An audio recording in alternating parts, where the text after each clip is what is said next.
好，各位弟兄姐妹，大家平安。我们要来开始今天的共读历代志下的第4章。我们要请伟峰执事来带领我们大家做开始的祷告。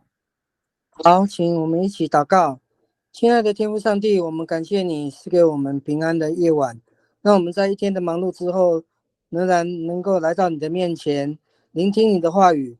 让我们知道你所造的圣殿是如此的伟大，经历了这么多事工。主啊，我们在这样的夜晚，能够有牧师在告诉我们这当中的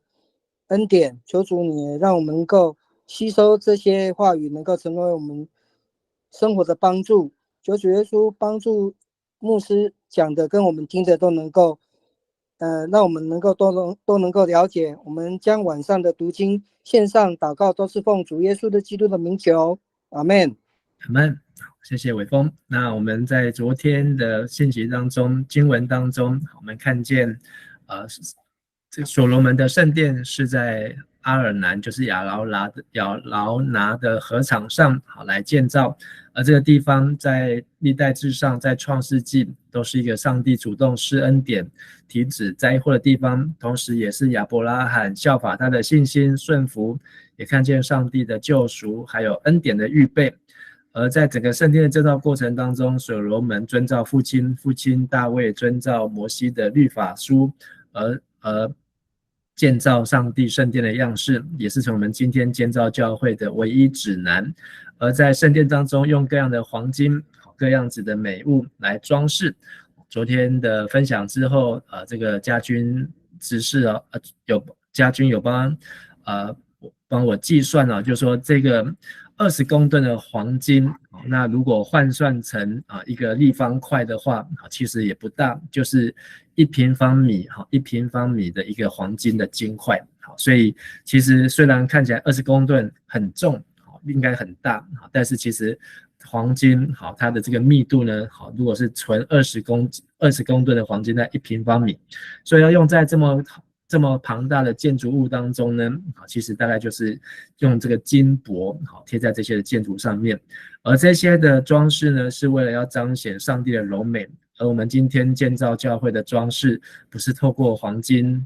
金银财宝，而是透过我们的生命，就是圣灵所结出的果实来容神益人。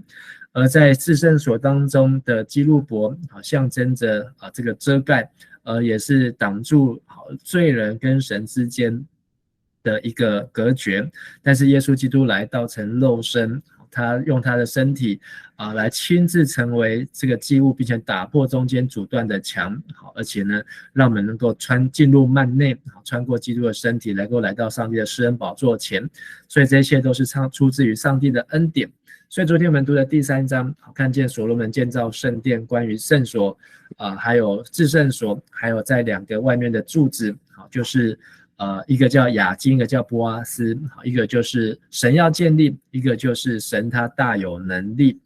那也要象征着，就是当人要进入圣殿之前，要先认识神要建造的他的殿，以及神他用他的能力来建造。好，那我们来读今天的经文是第4章，那从第1章的第1节，那读到对不起，我先让大家看一下，继续看这个投影片。好，今天第4章的内容呢，讲到了圣殿内部，还有一些圣殿院内的这些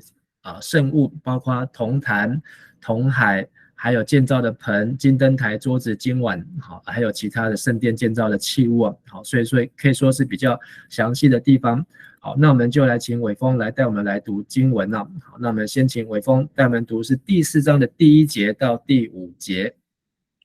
第4章第1节，所罗门王叫人铸造了一个铜祭坛，长9公尺，宽9公尺，高4公尺半。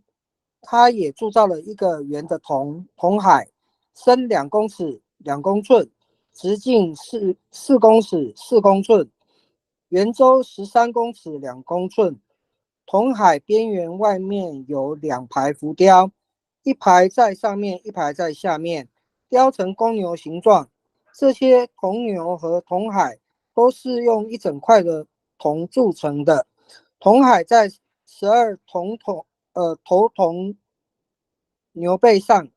铜牛面朝外，三头朝东，三头朝西，三头朝南，三头朝北。铜海厚7公分半，边缘像杯子的边缘，雕刻着百合花的花瓣。铜海的容量是6万公升以上。好，在这个今天的经文当中，我们看到主要2个材料，一个就是铜，好，是1到6节，然后呢7到9节呢是金，好，然后11到18节又是铜，19到22又是金，好，所以今天看到这些的圣殿的设备器物，主要来自于2个材质。那铜的部分呢，好，就是在出埃及记当中，我们可以对到是出埃及记的25章。出埃及记25章是当初摩西好带领以色列出埃及之后，上帝吩咐摩西要制作的会幕当中的这些的圣物，包括约柜，包括陈设供饼的桌子，还有灯台，好，那这些好都是在会幕当中。而这些会幕有的呢，在所罗门的圣殿当中，如果是原来会幕有的，好，那在今天的经文当中，我们看到它的材质都是金的。那今天看到是铜的呢，都是在会幕当中没有的。所以所罗门另外造了一个铜祭坛，好，那这祭坛呢跟至圣所里面一样宽啊，好，长宽都是9公尺乘9公尺，好，就是20肘，并且呢高也有4公尺半，好，那再就是一层楼在更高的这个铜的祭坛。好，那另外呢，这个祭坛是一个要上去献祭，好，另外还有一个是圆的铜海，这铜海里面是装水，好，就是要来洗涤这些祭物。而这铜海里面光深就2公尺，我们去游泳池游泳，好，那游泳池的池水2公尺就很深，好，2公尺又2寸，而直径是4公尺，好，那圆周也有13公尺，好，2公寸，好，所以这个铜祭坛配搭这个铜海，好，在摩西的会幕当中没有，但是呢是所罗门在圣殿的门外好所摆上，好，这么大型的铜祭坛和铜海。好，就是为了因为所罗门、大卫他们过去献祭给上帝，好，都是非常的丰富，好，所以以至于没有办法，好，用小的尺寸，必须要用大的尺寸，在这上面能够比较多的同时有祭司，好，来处理这些的祭物。而这些铜海的边缘有浮雕，好，有上排的浮雕、下排的浮雕，并且雕出是公牛的形状。那铜牛、铜海。这里说是一整块铜铸的，好，所以这个护栏就是从这个推罗王所派来的这个雕匠呢，好，师傅呢，好，他的技术真的是非常的好，好，那而且要制造这样一块铜的这个铜盆哦，那铜海呢，在12头牛分东西南北，好，各3头，好，然后呢扛起了这个铜海，好，并且呢。旁边还有雕刻着百合花的花瓣，而这个铜海的里面的容量呢，好，和这个尺寸来计算呢，虽然不一样，好，但是大概可以了解，好，就是这里写6万公升哦，好，这个6万公升的话呢，好，大概9公尺没有办法放进去6万公升，好，所以有另外的计算，大概是6万6千公升。那虽然跟这个尺寸不一定吻合，但是大概让我们可以知道，不论是公升，或是这个用公尺来计算，这都是相当大型，像是一个游泳池，这么庞大的一个清洗洗祭物的一个盆，铜海。好，那我们再请伟峰带我们来读，从第6节来读到第10节。第6节，他们又铸造了10个铜盆。5个放在圣殿南边，另5个放在北边。这些铜盆是用来清洗切成块的烧化祭牲。铜海的水是给祭司用来洗涤的。他们照着规定的样式做了10个金灯台，10张桌子，放在圣殿的大殿，一边各5个。金灯台和5张桌子，他们又做了100个金碗。他们为祭司造了内院，也造了外院，2院之间的门都是用铜包上的。铜海放在圣殿的东南角。好，谢谢。那在这个铜海的第5节讲到铜海的厚度是和合本是写说1掌啊，好，掌就是手掌的宽度。好，那现在中文译本的计算是7公分半，或是7.4公分啊。好，所以那个铜呢这么厚，一个手掌这么厚的厚度，然后是整块铜铸出来的。好，所以那个不光是重量或是体积相当的大型，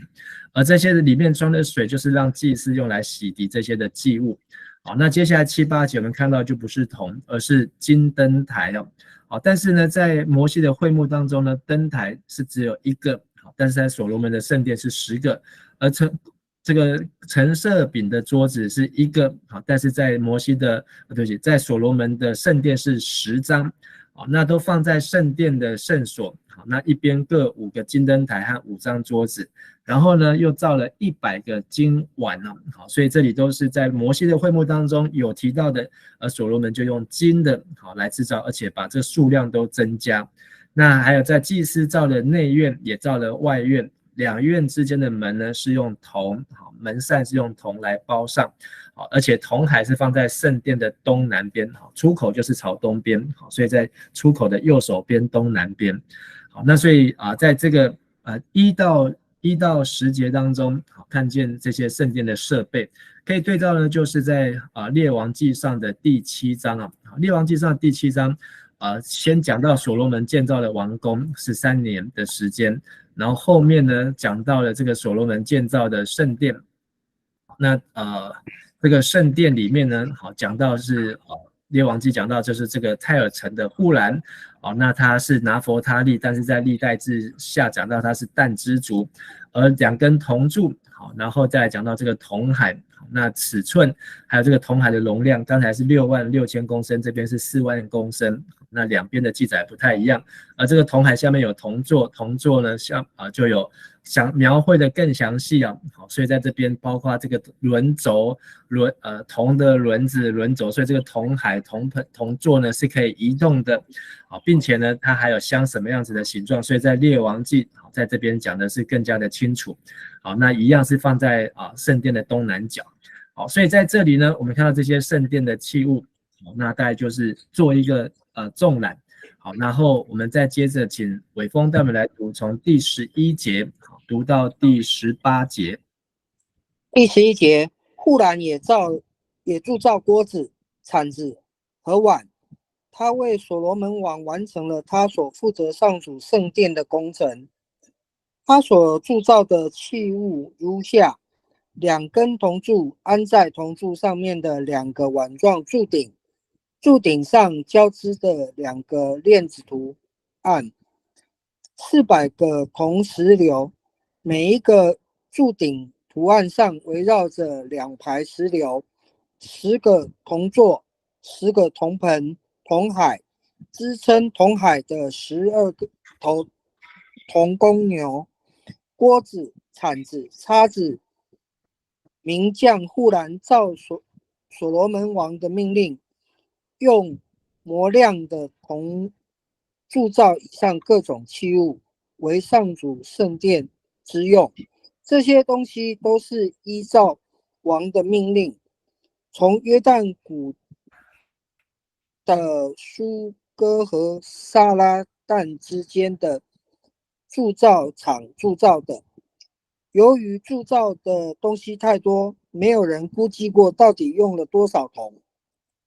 那谢谢。好，那在这里讲到了，就是户兰呢，它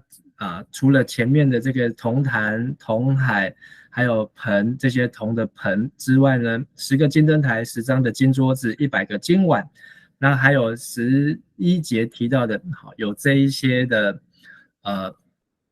锅子。那这个锅子呢，和本翻成盆啊。那这个盆呢，好，如果有大概2种用途，一个就是拿来祭司献祭完之后的这些祭物，好，可以拿来煮，好，所以是煮肉用的锅子。但是这个盆呢，有可能是他们献祭，好，那个坛上面烧的那些灰，而剩下的灰要来用这个盆子来渗这些的灰，把灰清掉，好，所以有可能制造用盆。但是还有铲子，好，所以这铲子呢，好，就是铲呢，就是铲食物，不然就铲这些灰烬。还有这些的这里是翻碗哦，和本是翻盘子。好，那这个碗呢，它可能是用来洒水，但有可能是祭司用来洒血。那在历代志上，历代志下没有提到这些的主要的用途，但是都是在户兰它的制作当中。所以户兰这个西兰王派来的户兰为所罗门完成了所负责上主圣殿的工程哦。好，所以总共完成什么呢？这里有一个清单，就是铜柱2根，每根铜柱呢，要么就是15.5公尺高，不然就是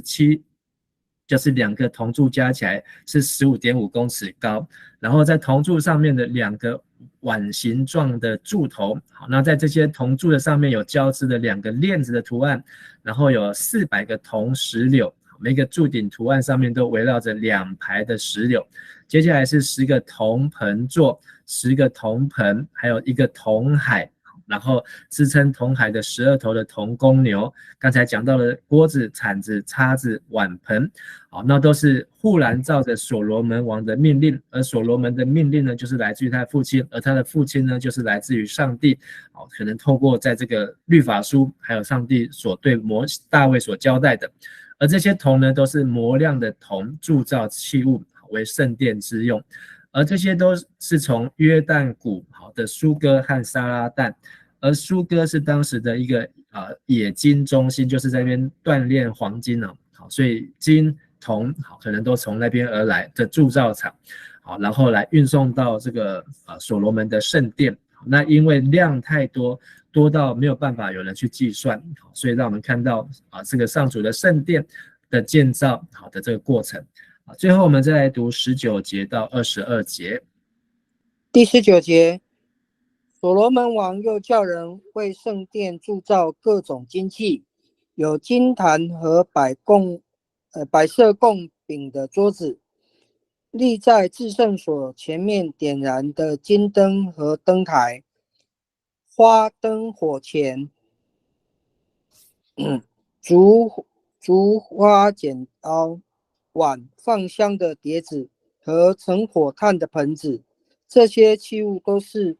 用纯金铸造的。圣殿外面的门和至圣所的门都是用金子包的。第5章第1节，所罗门王完成圣殿的一切工程，就把他父亲大卫献给上主的金子、银子和其他器物都放在圣殿的库房里。以上。好，谢谢。好，那我们最后来看这几张图片哦。好，就是10个金灯台。好，那但是应该是5个在左边，5个桌子在左边，右边有5个灯台，右边有5个桌子。好，那这些金灯台跟这些陈设饼的桌子，那每个灯台都是照这个出埃及记所记载，就是有7根竹在上面。好，那所以我们可以看，好，这个排法比较合乎我们读历代志下，左边5个，右边5个，然后都各有5个桌子。好，但这边没有看到供陈设饼的桌子哦。好，那这边有看到，好，这1、2、3、4、5，然后各5个。好，那但是在历代志讲到是10张桌子，好，所以在这里要画出10张，好，但是在这边没有。然后这里有讲到铜海。然后下面有12头牛，然后这些铜盆，好，而且有轮子，这是在列王记。刚才我们看到列王记所记载的是有轮子，是可以移动式的，好，所以显示他们在祭司在处理这些祭物的时候呢，真的是量太多，而且可能需要人力，还需要可以移动，所以这些的铜盆呢，都是在洗涤这些的祭物哦。然后我们再看，这是讲到这个铜坛，那有的画这个铜坛呢，就是有阶梯形状，好，因为我们刚才读到这个铜坛的高呢，好，就有高就有4.4公尺，4.5公尺，所以大概一层楼高的地方，好，在上面献祭，所有祭物呢，好，洗涤，好，清洁就要处理，然后就要带到这个铜坛上，这个铜坛的上面呢去献，好，烧，然后来献给神。那还有看到这个铜海，好，这个铜海呢，好，有66000公升，好，然后要用这些的水，好，然后都是一块铜来制造的。光是这个一块铜，今天好也很难用到一块铜来制造一个这么大型好的一个器物，更何况是在当时所罗门好将近3000年的时代。好，所以我们看见了这个祭坛、铜坛，然后铜海，然后这个2个柱，好，这个都是铜柱。然后接下来进入呢，好，都是金的。好，然后这里有1、2、3、4、5，好，各5个灯台，然后1、2、3、4、5各5个桌子。好，虽然图比较小，好，然后后面就是至圣所。那在第5章的最后就是说圣殿也有库房哦，好，所以在这章也有画后面，好，也有画出库房可能藏在后面的地方。好，那是不是好也不能确认。好，但是让我们看到今天好在这个经文当中，好，让我们知道。昨天看到的是圣殿的内部，好，今天看到的是圣殿的外部，还有这些的器物，啊，都是按照在当初摩西的会幕时期所制造，而在出埃及记有的呢都是用金的，出埃及记没有所罗门所加上或是大卫所加上的呢，好，就是用铜的，好，所以我们可以对照是出埃及记25章、出埃及记30章，好，不论是金，不论是铜，这些都是代表对上帝的服事。而金是代表我们这个锻炼过的生命啊，铜呢是代表我们的罪啊，铜是代表我们的罪啊，因为铜会生锈啊，金不会生锈，所以这些铜锈呢是代表说我们的生命好需要洗涤，所以铜海、铜坛，我们的罪呢都要烧在祭坛上面，而铜海我们需要有这个耶稣的宝血来洗去我们的罪，我们才能够进入到圣所，进入到圣所才能够透过灯台光照我们的生命。而透过陈设饼的桌子，这些的陈设饼是代表上帝的话，我们要吃上帝的话。好，然后呢，在这里没有讲到香坛，但是在这个摩西的会幕当中，很重要就是有这个香坛，就代表我们的祈祷、祷告。好，而这个烟，好，会烟雾缭绕的时候呢，好，上帝的荣光就在这烟雾当中，好像我们的祷告到上帝的施恩座前。好，所以但是这些还有其他的器物，好，比如说钳子啊、盘子啊、勺子啊、火盆啊，还有这些的灯台上面的竹，也要常常修剪。好，因为那如果竹太长的话，那个灯蕊太长的话呢，火就会太大；太短的话，火又太小。好，所以它要修剪让那个火呢，保持的是刚刚好，好，让我们的生命也能够是得到上帝的亮光，好，能够照亮我们的刚刚好，而不是太大，也不是太暗。那所以透过这样子的一个画面，让我们可以思考我们怎么样好有一个圣殿的生活、敬拜的生活，有一个除去我们生命当中铜锈的生活，而能够成为发亮。好，因为这些的前面有提到说，这些铜呢都是磨亮的，都是发亮的。好，当铜磨亮的时候呢，确实是可以像黄金一样的闪亮。但是真正的金呢是不怕火炼。但是，所以金的耐热温度又比铜又更高，所以神要我们能够效法耶稣基督，能够像黄金一样的生命。好，我们今天好的这个第4章就分享到这边。明天第5章呢，就是所罗门开始圣殿完工之后，他怎么样把约柜带到这样整个设计安排好的圣殿当中，而上帝的荣耀如何与这个圣殿同在。接下来我们就会看到所罗门的祷告和上帝如何回应所罗门的祷告。好，那我们就分享到这里。好，那我们一起来做祷告。亲爱的阿爸父神，我们感谢你带领我们透过共读历代志下，让我们看见祭坛或是铜海里面所装的水是要来洗净这些外在生命的污秽，因为我们在世界当中很容易沾染污秽，我们在世界的罪恶忙碌当中，我们常常带着罪，但是上帝的话语能够洗净我们的心，让我们借着上帝的话还有上帝的灵能够成为洁净的器皿，并且成为洁净的器物，能够把自己献为神，是圣洁的，是神所喜悦的，